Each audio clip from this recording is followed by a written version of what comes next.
الرحیم السلام علیکم عزیز طلبہ، امید ہے آپ سب خیریت سے ہوں گے۔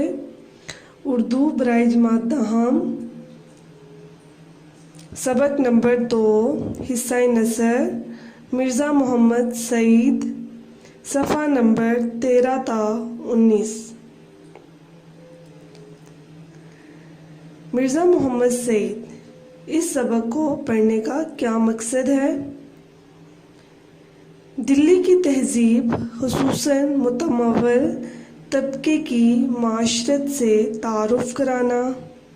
متمول طبقہ، دولت مند طبقہ۔ شاہد احمد دہلوی کی شستہ خالص اور بامحاورہ زبان کی خوبیوں سے طلباء کو روشناس کرانا۔ خاکہ نگاری کے اس نمونے کے ذریعے سے طلباء کو تحریک دینا کہ وہ مزید خاکوں کا مطالعہ کریں۔ طلباء پر واضح کرنا کہ اہل علم حلیم الطبع، نرم طبیعت کے اور وفادار ہوتے ہیں، رکھ رکھاؤ والے۔ طلباء کو علمی مجالس اور اہل دانش کے طور طریقوں سے روشناس کرانا۔ نئے الفاظ اور تراکیب سے واقفیت دلانا۔ خاکہ جملہ اسمیہ اور جملہ فعلیہ کا تعارف کرانا۔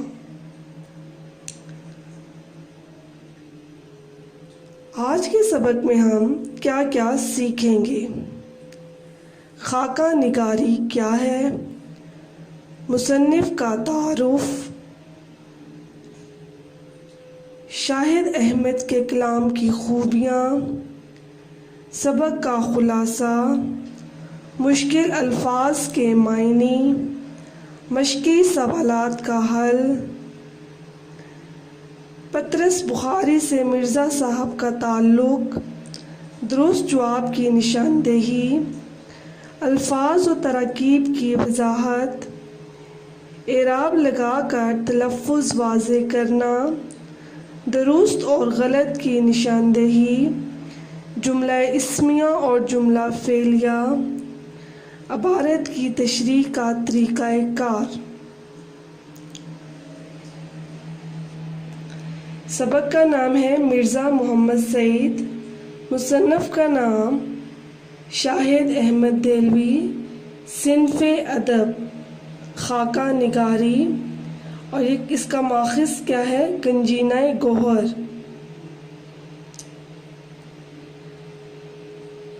خاکہ نگاری کیا ہے؟ کسی شخص کی زندگی کے کچھ پہلوؤں کو اس طرح نمایاں کرنا کہ اس کا تعارف بھی ہو جائے مگر وہ اس کی سوانح نہ ہوں، خاکہ کہلاتا ہے۔ سوانح کا مطلب ہوتا ہے حالات زندگی۔ سوانح میں پیدائش سے لے کر وفات تک کے حالات کو قلم بند کیا جاتا ہے۔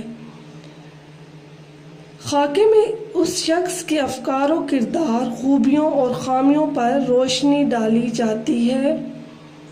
اردو میں مولوی عبدالحق، رشید احمد صدیقی، شاہد احمد دہلوی اور محمد طفیل نے عمدہ خاکے لکھے۔ خاکے کو اس طرح بیان کیا جاتا ہے کہ اس شخص کے افکار و کردار، خوبیاں اور خامیاں جو ہے ان پر روشنی ڈالی جاتی ہے، لیکن سوانح میں زندگی کے حالات لکھے جاتے ہیں اور اس کے لیے ایک کتاب کی ضرورت ہوتی ہے۔ لیکن یہاں چند صفحات پر مشتمل سبق میں کسی شخص کے افکار و کردار، خوبیوں اور خامیوں پر روشنی ڈالی جائے اسے خاکہ کہتے ہیں۔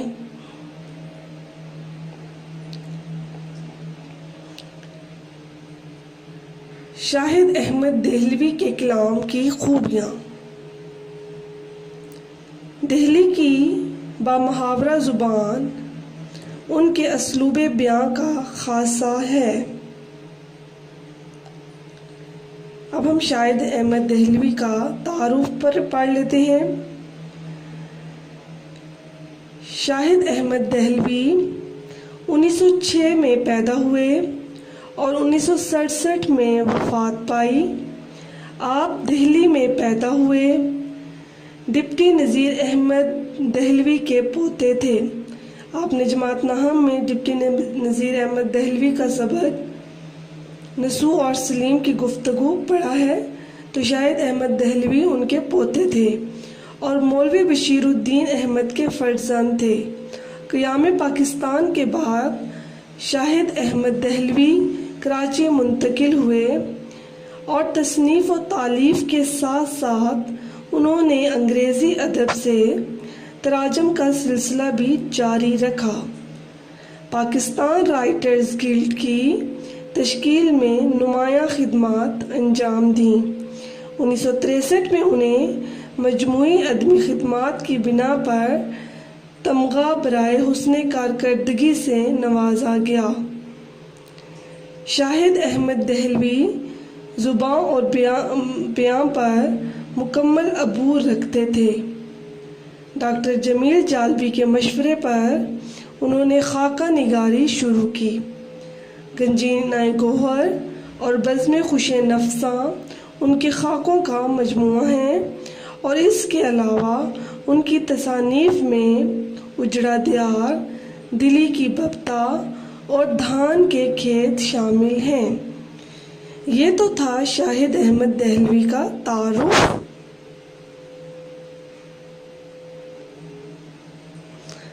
پیارے طلباء، اب ہم سبق کی بلند خوانی کریں گے، ایک ایک صفحے کی بلند خوانی کریں گے۔ آپ کے ہاتھ میں پینسل موجود ہونی چاہیے۔ خاص الفاظ کے معنی آپ اپنی کتابوں پر لکھ لیں۔ سب سے پہلے صفحہ نمبر 13 پر موجود خاص الفاظ کے معنی میں آپ کو بتا دیتی ہوں۔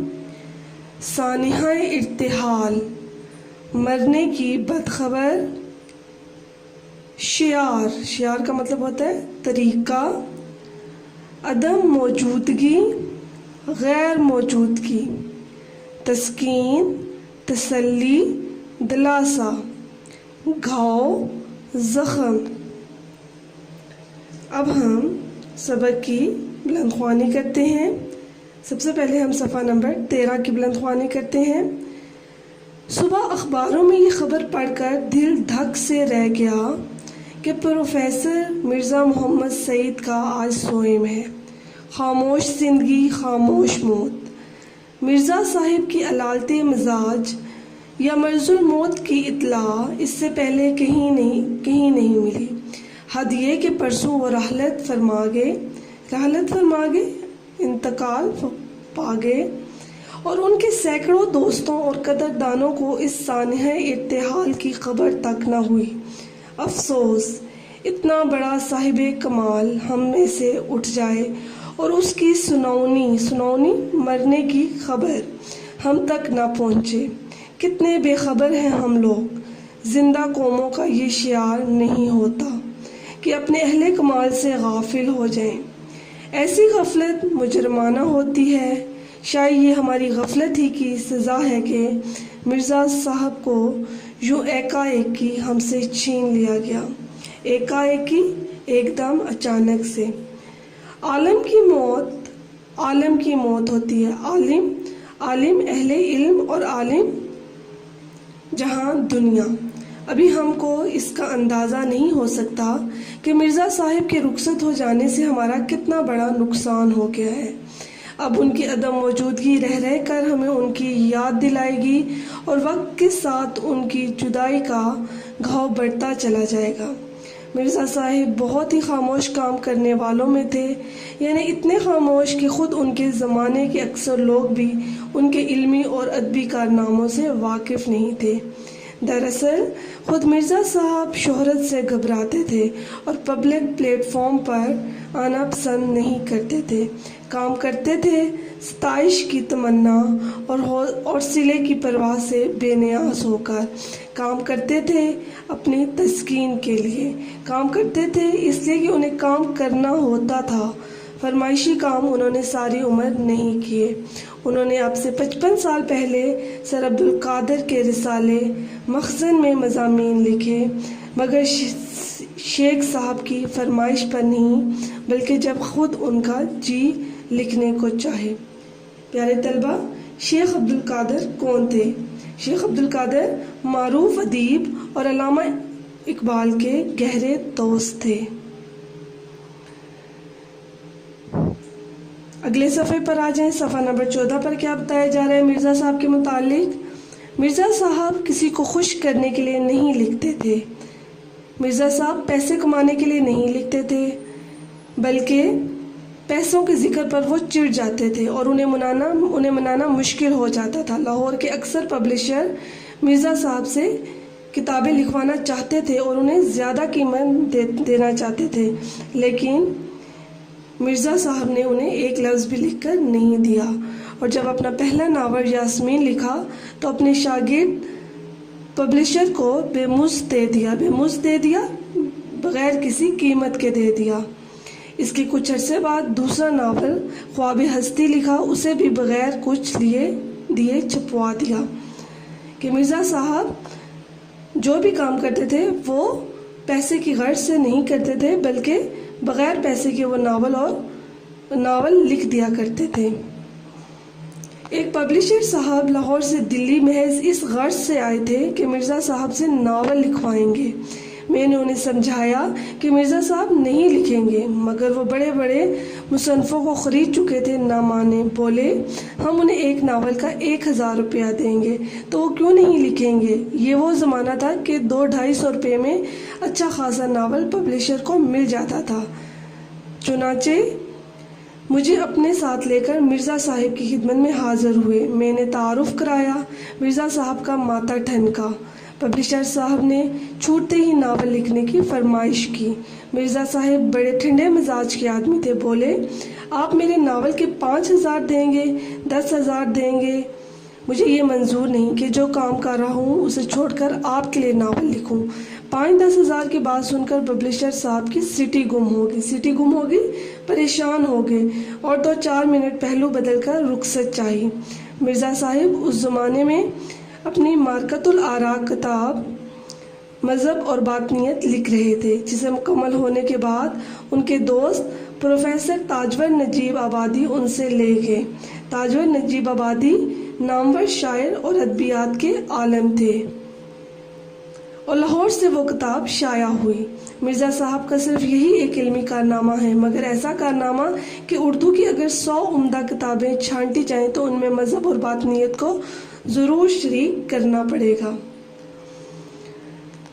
مرزا صاحب دلی کے شرفا کے ایک متمول خاندان، دولت مند خاندان، مالدار خاندان کے چشم و چراغ تھے۔ چشم و چراغ عزیز بڑا بیٹا، تراہا 3 راستے، بیرم خان سے آگے بڑھ کر ایک راستہ سیدھے ہاتھ کو مڑ جاتا ہے، اسی کے نکڑ پر کونے پر مرزا صاحب کا آبائی مکان تھا۔ اس علاقے میں سر سید احمد خان کا قدیم مقام بھی تھا۔ سر سید سے بھی مرزا صاحب کی عزیزداری تھی اور منشی ذکاء اللہ سے بھی ان کی قرابت داری تھی، رشتہ داری تھی۔ منشی ذکاء اللہ سر سید احمد خان کے قریبی دوست اور ساتھی تھے۔ انہوں نے بھی تحقیق و تصانیف میں اہم نام پیدا کیا۔ ایک پروفیسر مشتاق احمد زاہدی تھے اور دوسرے پروفیسر مرزا محمد سعید۔ مرزا صاحب کالج میں تعلیم حاصل کی۔ ان کے استادوں میں علامہ اقبال بھی شامل تھے، جن سے ان کے مخلصانہ تعلقات آخری دم تک قائم رہے۔ انگریزی ادبیات میں ایم اے کی سند لینے کے بعد مرزا صاحب نے 1906 میں 2 سال علی گڑھ میں پڑھایا۔ اس کے بعد گورنمنٹ کالج لاہور ہی میں انگریزی کے پروفیسر ہو گئے۔ پنجاب کے بیشتر اعلیٰ عہدیدار مرزا صاحب کے شاگرد تھے۔ پطرس اور تاج نے بھی پطرس کون تھے؟ پطرس بخاری اردو کے معروف اور بلند پایہ مزاحیہ تصانیف لکھنے والے، انگریزی ادبیات کے استاد۔ اب ہم اگلے صفحے پر آئیں گے، صفحہ نمبر 15 پر۔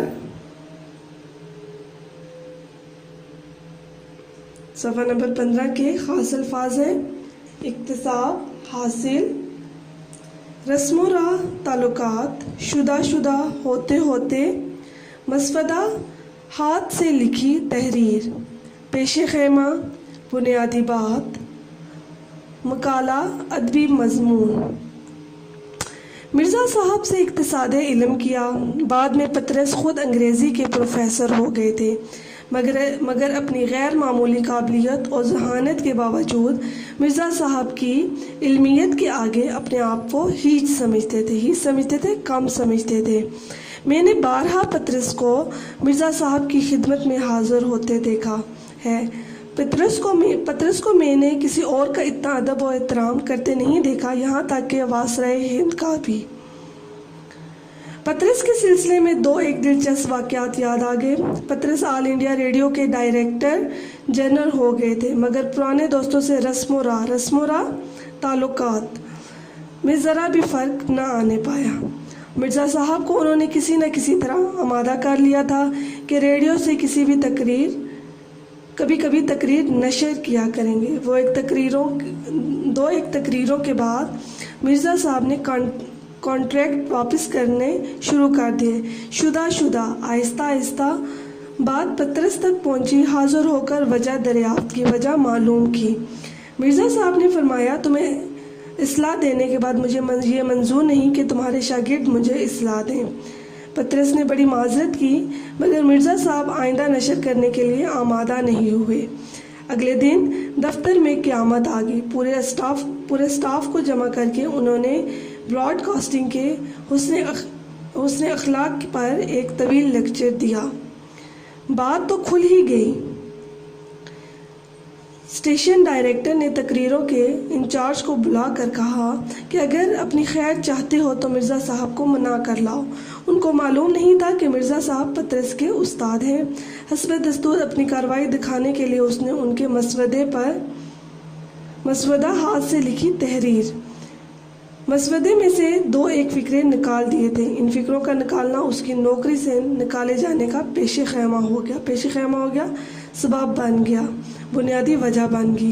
بھاگا مرزا صاحب کی خدمت میں، معافی مانگی، ہاتھ جوڑے۔ مرزا صاحب نہ مانے، بولا تو حضرت میری نوکری گئی، بال بچے بھوکے مریں گے اور آپ کو دعائیں دیں گے۔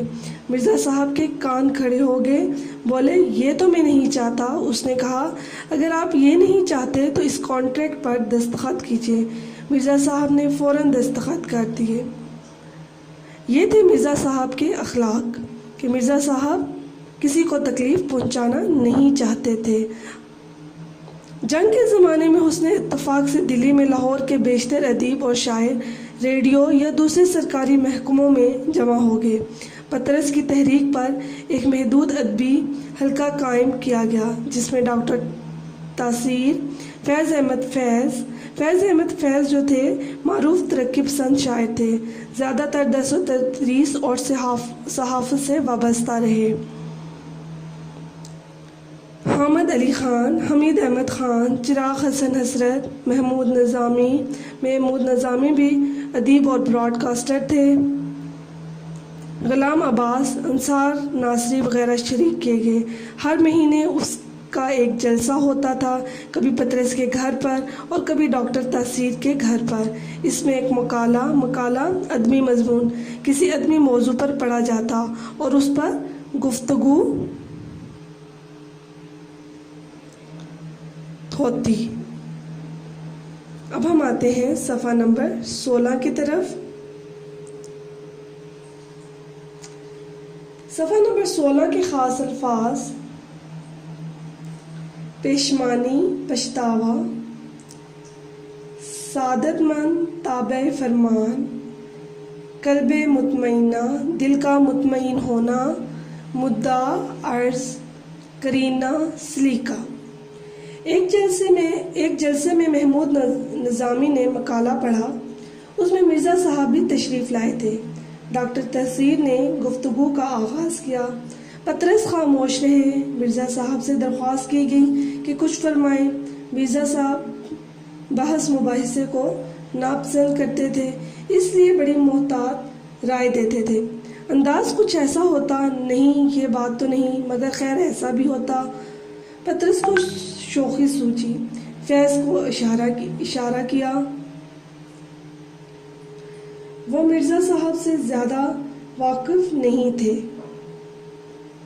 بات کاٹ کر فوراً شروع ہو گئے، یہ تو آپ کو معلوم ہی ہوگا کہ رومی تہذیب یونانی تہذیب کے بعد ہوئی، اتنا تو ان کا کہنا تھا، اور مرزا صاحب کا جلال میں آ جانا۔ جی ہاں، میں یہ جانتا ہوں، اور یہ بھی جانتا ہوں کہ پرانی تہذیبوں کی تاریخ کا ایک دریا تھا کہ عمدہ چلا جاتا تھا۔ اس دن مجھے بھی اندازہ ہوا کہ مرزا صاحب کے سینے میں علم کی کتنی دولت بھری ہے۔ فیض پشیمانی سے، پچھتاوے سے بار بار مرزا صاحب کی طرف دیکھتے پطرس دل ہی دل میں ہنس رہے تھے کہ دیکھا، اسے کہتے ہیں علم کا سمندر۔ ہم سب دم بخود ساکت بیٹھے مرزا صاحب کی آنکھیں پھاڑے دیکھ رہے تھے۔ پطرس نے مرزا صاحب کے جلال کو ختم کرنے کے لیے فوراً چائے کا سامان رکھوانا شروع کر دیا، اور خدا خدا کر کے مرزا صاحب کا جلال رفع ہوا، دور ہوا۔ مرزا صاحب گھنٹوں مطالعہ کرتے تھے، ان کے کتب خانے میں ہر علم کی کتاب موجود تھی۔ ملازمت درس و تدریس ہی کی تھی، اس لیے نئی سے نئی کتاب پڑھتے رہتے تھے۔ فرماتے تھے کہ اگر میں اتنا مطالعہ نہ کروں تو ان انگریز پروفیسروں کے آگے کیسے ٹھہر سکتا ہوں۔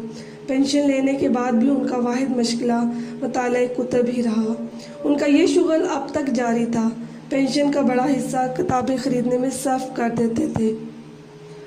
مرزا صاحب کی زندگی بڑی سیدھی سادی تھی، کروفٹ ٹھاٹ باٹ سے کبھی نہیں رہے۔ گھر کی سواری ہم نے ان کے پاس کبھی نہیں دیکھی۔ معدے کے مریض تھے، پیدل زیادہ چلتے تھے، صبح ٹہلنے ضرور جاتے تھے، رات کو جلدی سو جاتے تھے۔ کھیل تماشے، سینما، تھیٹر کچھ نہیں دیکھتے تھے۔ خدا کے فضل سے گھر کا آرام انہیں میسر تھا۔ ان کی بیگم بھی ادبی ذوق رکھتی تھی۔ دو ایک ناول ان کے بھی شائع ہو چکے تھے۔ اولاد سعادت مند، بیوی سلیقہ شعر، پینشن اتنی کہ بڑھاپے میں کسی کی محتاجی نہیں، کھانا سادہ، لباس سادہ، رہن سہن سادہ، پھر احتیاج ہو تو کس بات کی۔ قلب مطمئنہ دل کا مطمئن ہونا کی دولت سے مالا مال تھے کہ خدا نے انہیں سب کچھ دیا ہوا ہے، اس لیے ان کا دل مطمئن رہتا تھا۔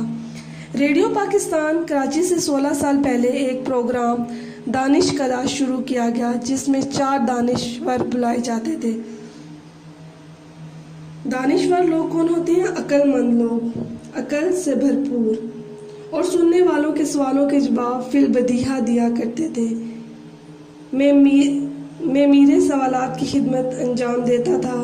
میں نے سوچا کہ مرزا صاحب اگر اس پروگرام میں شرکت فرمانا منظور کر لیں تو اس پروگرام کو 4 چاند لگ جائیں گے۔ چنانچہ میں مرزا صاحب کی خدمت میں حاضر ہوا۔ عرض مدعا سن کر متبسم ہوئے مسکرائے۔ فرمایا، آدمی شہرت کے لیے کوئی کام کرتا ہے یا دولت کے لیے؟ مجھے نہ اس کی ضرورت ہے نہ اس کی۔ کہ مرزا صاحب ہر قسم کی دولت، طمع، لالچ سے ان کا دل پاک تھا۔ میں نے قدری کر لی۔ مرزا صاحب ٹس سے مس نہ ہوئے۔ مرزا صاحب بہت قاعدے کرینے سلیقے کے آدمی تھے۔ جو کہہ دیتے تھے اس سے نہ ٹھہرتے۔ کیا میں پاکستان سے پہلے جب مسلم لیگ نے زور پکڑا تو مرزا صاحب نے سیاست میں بھی حصہ لینا شروع کر دیا، اور صوبائی صفحہ نمبر 17 کے خاص الفاظ ہم دیکھ لیتے ہیں۔ دھان پان دبلا پتلا جسم، نفیس عمدہ، راشا بیماری جس میں بدن کانپتا ہے، وزادار رکھ رکھاؤ والا۔ مسلم لیگ کے صدر منتخب ہوئے اور مسلم لیگ کونسل کے ممبر بھی چنے گئے۔ کراچی یونیورسٹی قائم ہوئی تو اس کے مشیر قائم ہوئے، مشیر مشورہ دینے والے۔ اور جب پاکستان ادیبوں کا گلڈ 1959 میں بنایا گیا تو مرزا صاحب ہی نے اس کے اجلاس کی صدارت کی۔ مرزا صاحب بظاہر علیل نہیں معلوم ہوتے تھے۔ اکھیرا ڈھیل، اجلا رنگ، کشادہ پیشانی، گھنی بھووں کے سائے میں بڑی بڑی روشن آنکھیں، رخساروں کی ہڈیاں ابری ہوئیں، کترواں مونچھیں، ہنستے تو سامنے کے 2-4 دانت ٹوٹے ہوئے نظر آتے مگر برے نہ لگتے تھے۔ داڑھی منڈی ہوئی دھان پان سے آدمی تھے، دبلے پتلے جسم کے آدمی تھے۔ 30 میں جب میں نے انہیں پہلی دفعہ دیکھا تو ان کی عمر 44-45 سال کی تھی۔ 62 میں جب وہ 76 سال کے تھے تب بھی وہ ویسے کے ویسے ہی تھے۔ انہیں زمانے کا شکوہ یا صحت کی شکایت کرتے کبھی نہیں سنا۔ ہنس ہنس کر باتیں کرتے رہتے۔ سنا ہے کہ دلی کے جن 2-4 نوجوانوں نے سب سے پہلا سوٹ پہننا شروع کیا ان میں سب سے نفیس سوٹ مرزا صاحب ہی کا ہوتا تھا، نفیس، عمدہ۔ مگر میں نے پہلے 32 سال میں انہیں ہمیشہ شیروانی ہی پہنے دیکھا۔ انگریزی ان کا اوڑھنا بچھوڑنا، مگر روب گانٹھنے کے لیے کبھی انگریزی میں بات نہیں کرتے تھے، بلکہ ان کی گفتگو میں انگریزی کے الفاظ بالکل نہیں آنے پاتے تھے۔ 40 سال کی عمر کے بعد ہی ان کے دونوں ہاتھوں میں راشا آ گیا۔ راشا ایک بیماری ہوتی ہے جس میں جسم کانپنے لگ پڑتا ہے، اس لیے لکھنے میں انہیں زحمت ہوتی تھی۔ خوش اخلاق، خوش مزاج آدمی تھے، مگر زیادہ دوست بنانے کے قائل نہیں تھے۔ آپ بھلے اور اپنا گھر بھلا۔ موت برحق ہے، مرنا سب کو ہے، مگر مرنے میں فرق ہوتا ہے۔ مرزا صاحب نے خاصی عمر پائی، مگر ان کی وفات کا صدمہ اس لیے زیادہ ہے کہ ایسے قابل، ایسے شریف اور ایسے وزردار لوگ زمانہ اب پیدا نہیں کرے گا۔ افسوس کہ پروفیسر مرزا محمد سعید اب وہاں ہیں جہاں ہماری نیک آرزوئیں رہتی ہیں۔ ایسی جامع العلوم ہستی سے مرحوم ہونے کا ہمیں جتنا بھی غم ہو کم ہے۔ جامع العلوم، علوم کی جمع۔ اب کہاں لوگ اس طبیعت کے گنجینہ گوہر ماخذ ہے۔ پیارے طلبہ، یہ تو تھا مرزا محمد سعید کے متعلق خاکہ، جس میں مرزا محمد سعید کے افکار، کردار، ان کی ذات کی خوبیوں کے متعلق بتایا گیا کہ آپ کس قدر وفادار، شریف اور قابل انسان تھے۔ آپ کو دولت کی کوئی تمنا نہیں تھی، آپ دوسروں کی فکر کرنے والے انسان تھے۔ ہر ایک شخص آپ سے خوش تھا، یہاں تک کہ آپ کے وفات کا سن کر سب سوگوار تھے۔ آپ نے کبھی اپنے اوپر غرور نہ کیا تھا۔ آپ ایک نہایت اچھی شخصیت کے ایک نہایت اچھے انسان تھے، اور اچھے انسان کو ہمیشہ یاد رکھا جاتا ہے، اس لیے سب آپ کے وفات کا سن کر سوگوار ہو گئے۔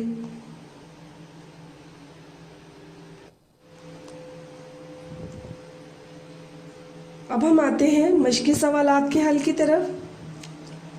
درج ذیل سوالات کے مختصراً جواب تحریر کیجیے۔ الف، مرزا محمد سعید کس لیے لکھتے تھے؟ جواب، مرزا محمد سعید ہمیشہ ذاتی تسکین کے لیے لکھتے تھے۔ کام اس لیے کرتے تھے کہ انہیں کام کرنا ہوتا تھا، اپنے کام کے بدلے انہیں کسی ستائش یا صلے کی تمنا نہیں ہوتی تھی۔ انہوں نے فرمائشی کام ساری عمر نہ کیا۔ ب، لاہور کے پبلشر کے ساتھ مرزا صاحب کا رویہ کیسا تھا؟ جواب، لاہور کے پبلشر کے ساتھ مرزا صاحب کا رویہ کچھ زیادہ اچھا نہ تھا، کیونکہ مرزا صاحب سمجھتے تھے کہ لاہور کے پبلشر خیال کرتے ہیں کہ وہ پیسے دے کر جس سے جی چاہے ناول لکھوا لیں۔ تو ایک پبلشر لاہور سے دلی محض اس غرض سے آئے تھے کہ مرزا صاحب سے ناول لکھوائیں گے۔ صاحب مضمون نے ان سے کہا کہ مرزا صاحب اس طرح ناول نہیں لکھیں گے، مگر وہ پبلشر بڑے بڑے مصنفوں کو خرید چکے تھے۔ وہ صاحب مضمون کی بات نہ مانے اور کہنے لگے، ہم مرزا صاحب کو ایک ناول لکھنے کا معاوضہ 1000 روپیہ دیں گے۔ تو مرزا صاحب نے ان سے کہا کہ آپ مجھے ایک ناول کے 5000 یا 10,000 دیں گے، لیکن میں جو کام کر رہا ہوں اسے چھوڑ کر آپ کے لیے لکھنے پر تیار نہیں ہوں۔ 5-10 ہزار کی بات سن کر پبلشر صاحب پریشان ہو گئے اور 2 منٹ بعد وہاں سے چلے گئے۔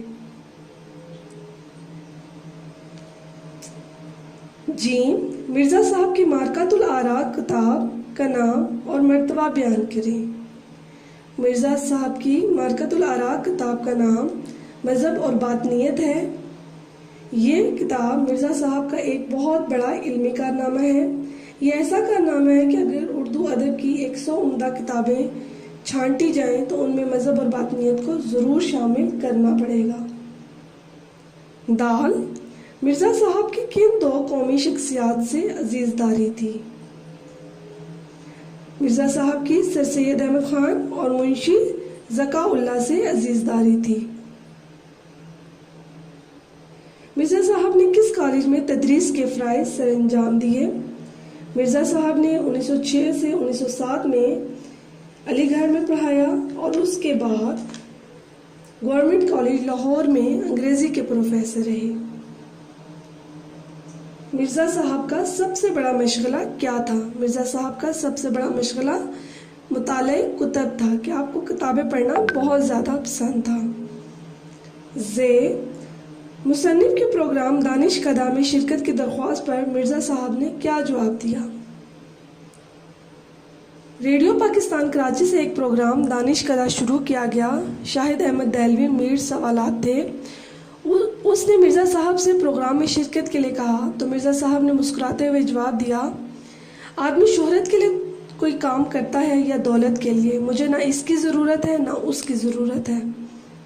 مصنف نے بہت اصرار کیا مگر مرزا صاحب ٹس سے مس نہ ہوئے۔ مرزا محمد سعید کا حلیہ بیان کریں۔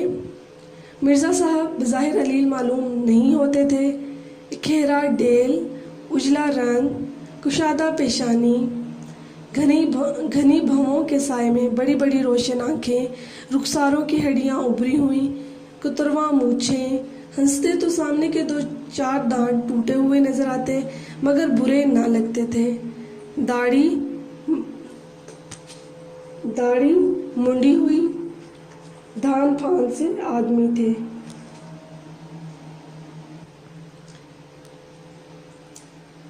مرزا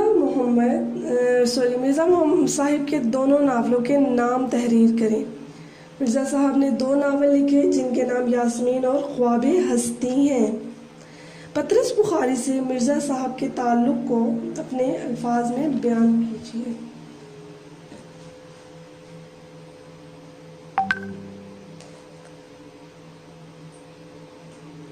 جی ہاں، اب ہم پطرس بخاری کا مرزا صاحب سے کیا تعلق تھا وہ جان لیتے ہیں۔ پطرس بخاری مرزا صاحب کے شاگرد تھے۔ انہوں نے مرزا صاحب سے اکتساب علم کیا۔ بعد میں پطرس بخاری خود بھی انگریزی کے پروفیسر ہو گئے۔ وہ اپنی غیر معمولی قابلیت اور ذہانت کے باوجود مرزا صاحب کی علمیت کے آگے اپنے آپ کو ہیچ سمجھتے تھے۔ مصنف کہتا ہے کہ میں نے بارہا پطرس بخاری کو مرزا صاحب کی خدمت میں حاضر ہوتے دیکھا۔ پطرس بخاری آل انڈیا ریڈیو کے ڈائریکٹر جنرل ہو گئے تھے۔ پطرس بخاری جتنا زیادہ احترام مرزا صاحب کا کرتے تھے اتنا اور کسی کا نہیں کرتے تھے، یہاں تک کہ واسرائے ہند کا بھی اتنا احترام نہیں کرتے تھے جتنا مرزا صاحب کا کرتے تھے۔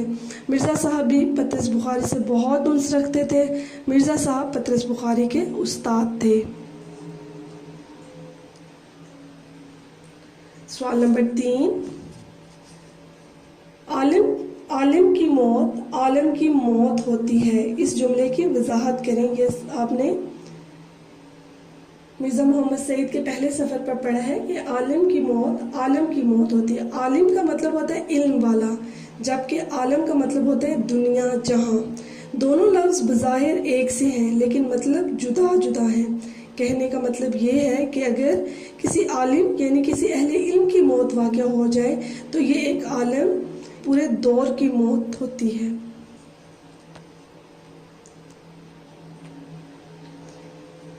سوال نمبر 4، سبق مرزا محمد سعید کس ادیب کی تحریر ہے؟ نذیر احمد دہلوی، شاہد احمد دہلوی، اشرف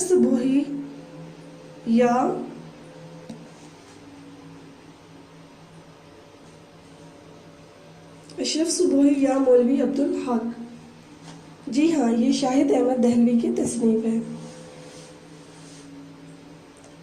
مرزا محمد سعید کے بقول انسان کس کے لیے کام کرتا ہے؟ شہرت کے لیے، دولت کے لیے، عزت اور وقار کے لیے یا شہرت اور دولت کے لیے؟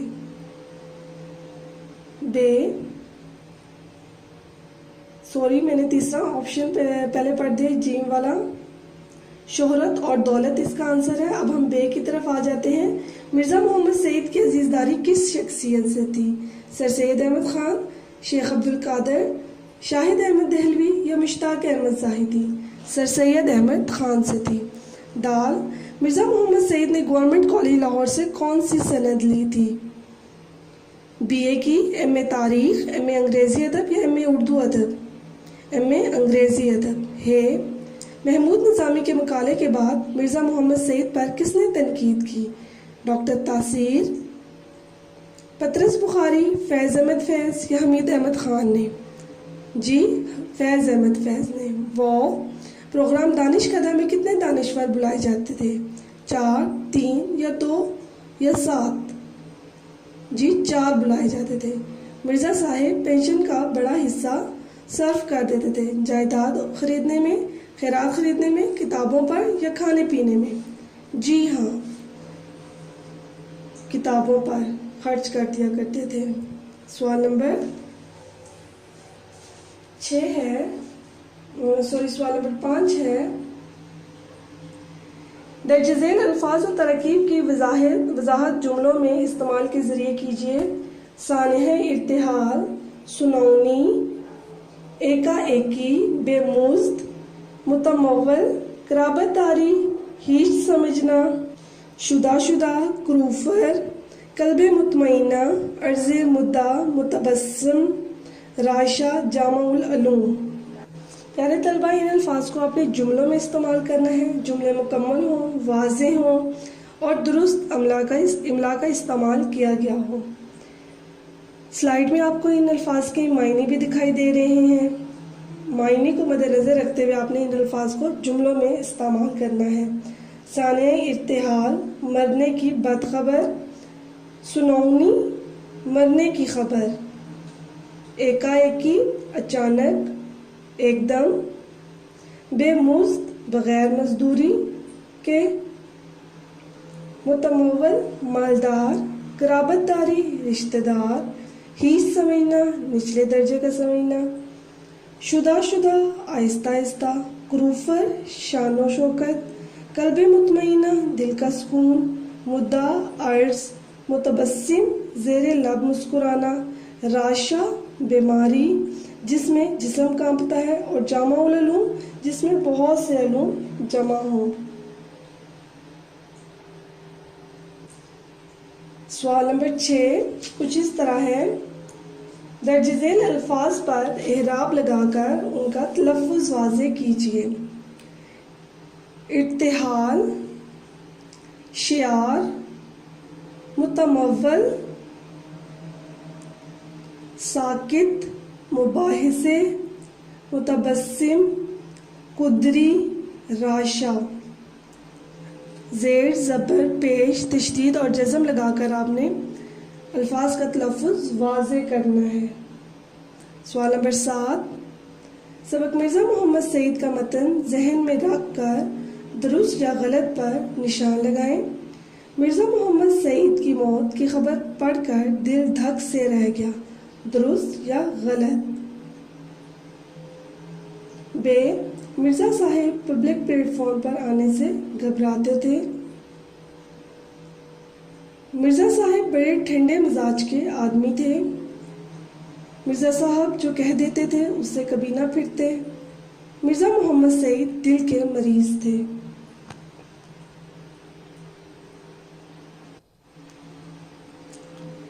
جملہ اسمیہ اور جملہ فعلیہ۔ سب سے پہلے یہ جاننا ضروری ہے کہ جملہ کیا ہے۔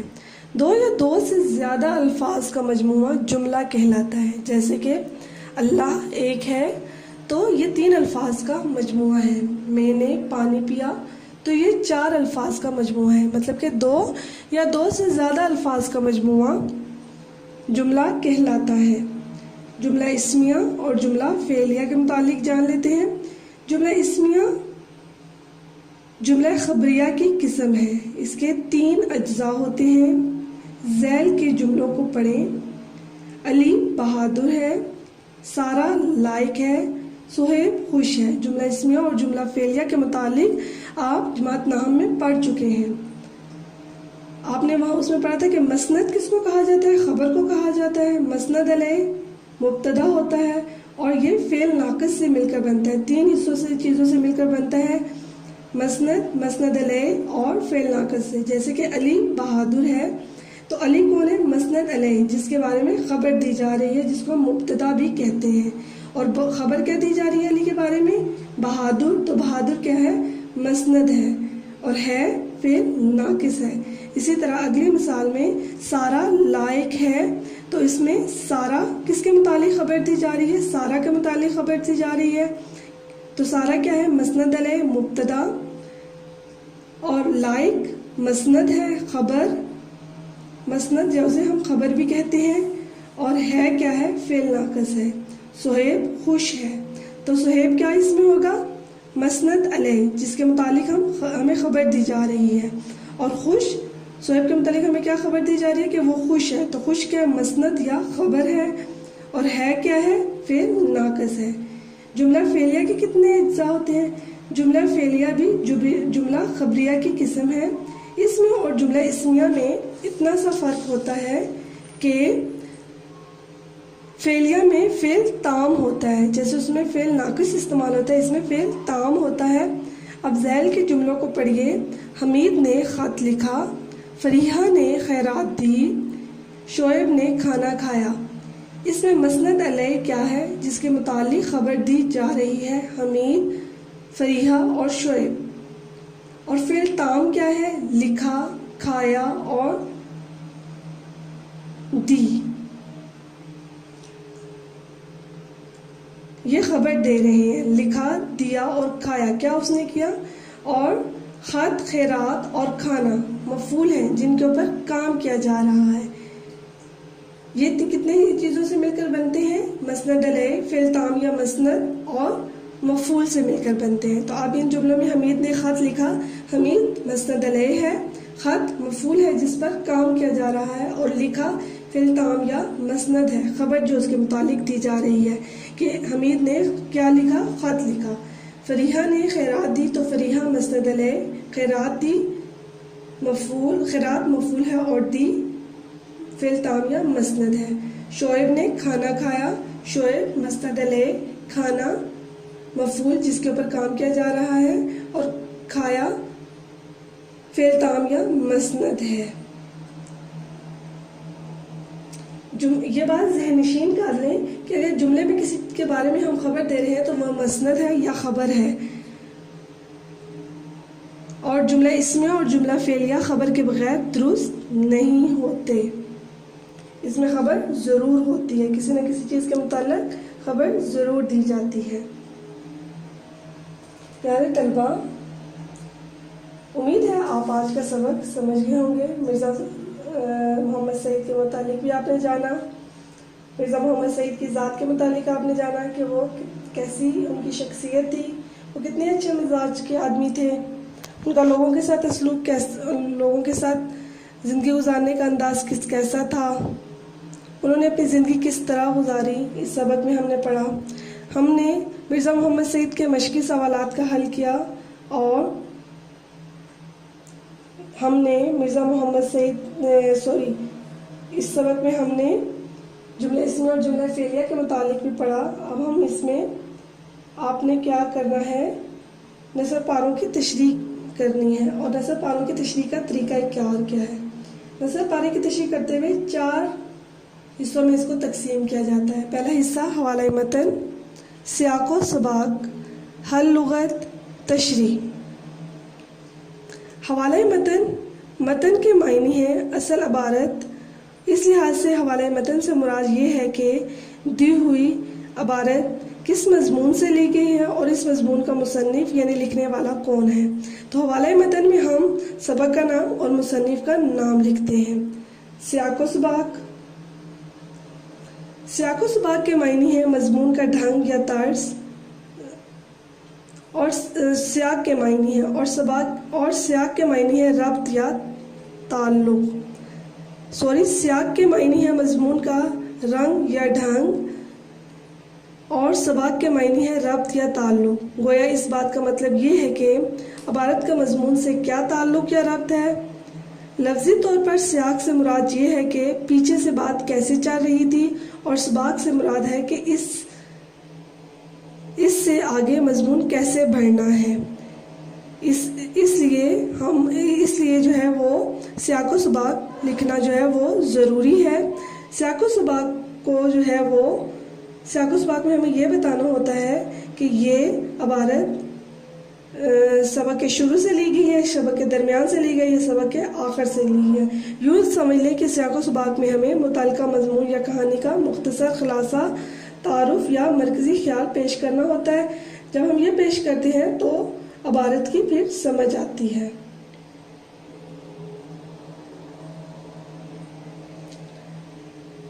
ہر لغت میں عبارت میں جو مشکل الفاظ آتے ہیں اس کے معنی بتائے جاتے ہیں اور اس کی تشریح کرنی ہوتی ہے۔ خط کشیدہ الفاظ دیے جاتے ہیں، خط کشیدہ الفاظ جن کے نیچے لائن لگی ہوتی ہے ان کے معنی ہم نے اس میں لکھنے ہوتے ہیں، اور تشریح یہ سب سے اہم حصہ ہوتا ہے، بلکہ اسے ہی اصل حصہ سمجھنا چاہیے۔ اس میں مضمون کی روشنی میں دی ہوئی عبارت کو آسان الفاظ میں پیش کرنا ہوتا ہے اور اس کی تشریح اور وضاحت کرنی ہوتی ہے۔ عبارت میں اگر کسی تعلیمی یا تاریخی واقعے کی طرف اشارہ ہے تو اس کی وضاحت کریں۔ عبارت کے مفہوم کے مطلب کی مناسبت سے ہم مضمون میں قرآنی آیات، احادیث اور شعر یا کسی تاریخی واقعے یا تجربے کا حوالہ بھی دے سکتے ہیں۔ یہ تو تھا تشریح کا طریقہ کار کہ حوالے متن میں ہم مصنف اور سبق کا نام بتاتے ہیں، سیاق و سباق میں کہ سبق میں کہ شروع میں کیا بتایا گیا ہے، عبارت سے پہلے کیا بتایا گیا اور عبارت سے آگے سبق کس طرح چلے گا، سیاق و سباق کہلاتا ہے۔ ہر لغت میں ہم مشکل الفاظ کے معنی کرتے ہیں اور تشریح میں جو عبارت دی جاتی ہے ہم اس کو آسان الفاظ میں اس کی وضاحت کرتے ہیں، اور اگر اس میں کسی آیت کا حوالہ دینا ہو یا کسی حدیث کا حوالہ یا کسی شعر کا حوالہ دینا ہو تو ہم وہ دے سکتے ہیں۔ آپ کو یہاں پر ایک عبارت دی گئی ہے جس کی آپ نے تشریح کرنی ہے۔ مرزا صاحب دلی کے شرفا کے ایک متمول خاندان کے چشم و چراغ تھے۔ تراہا بیرم خان سے آگے بڑھ کر ایک راستہ سیدھے ہاتھ کو مڑ جاتا ہے، اسی کے نکڑ پر مرزا صاحب کا آبائی مکان تھا۔ اسی علاقے میں سر سید احمد خان کا قدیم مقام بھی تھا۔ سر سید سے بھی مرزا صاحب کی عزیزداری تھی اور منشی ذکاء اللہ سے بھی ان کی قرابت داری ہو گئی۔ 50-60 سال پہلے دلی کے مسلمان شرفا میں انگریزی تعلیم کو اچھی نظروں سے نہیں دیکھا جاتا تھا، مگر سر سید نے مسلمانوں کے اس غلط نظریے کی بہت کچھ اصلاح کر دی۔ اسی زمانے میں دلی کے 2 نوجوانوں نے اعلیٰ تعلیم حاصل کر کے علمی حلقوں میں نمود حاصل کیا، شہرت حاصل کی۔ ایک پروفیسر مشتاق احمد زاہدی تھے اور دوسرے پروفیسر مرزا محمد سعید۔ پیارے طلبہ، اس عبارت کی آپ نے تشریح کرنی ہے۔ عبارت کی تشریح آپ لوگ پچھلی جماعت ناہم میں بھی کر چکے ہیں اور اسے پچھلی جماعتوں میں بھی کرتے آئے ہیں۔ نہایت خوش اسلوبی کے ساتھ آپ نے اپنا کام مکمل کرنا ہے۔ امید ہے آپ سب سمجھ گئے ہوں گے۔ گھر کا کام ہے آپ کا، سبق کی بلند خوانی آپ نے کرنی ہے۔ سوال نمبر 1، 2، 3 اور 5 آپ نے کاپی پر حل کرنا ہے۔ باقی سوالات آپ نے اپنی کتاب پر حل کرنے ہیں۔ پڑھایا گیا سبق آپ نے یاد کرنا ہے اور اس کی لکھ کر مشق کرنی ہے۔ امید ہے آپ سب سمجھ گئے ہوں گے۔ اگر آپ کو پھر بھی کوئی دقت درپیش ہو تو آپ مجھ سے دوبارہ پوچھ سکتے ہیں۔ شکریہ۔ خدا آپ کا حامی و ناصر ہو۔ اللہ حافظ۔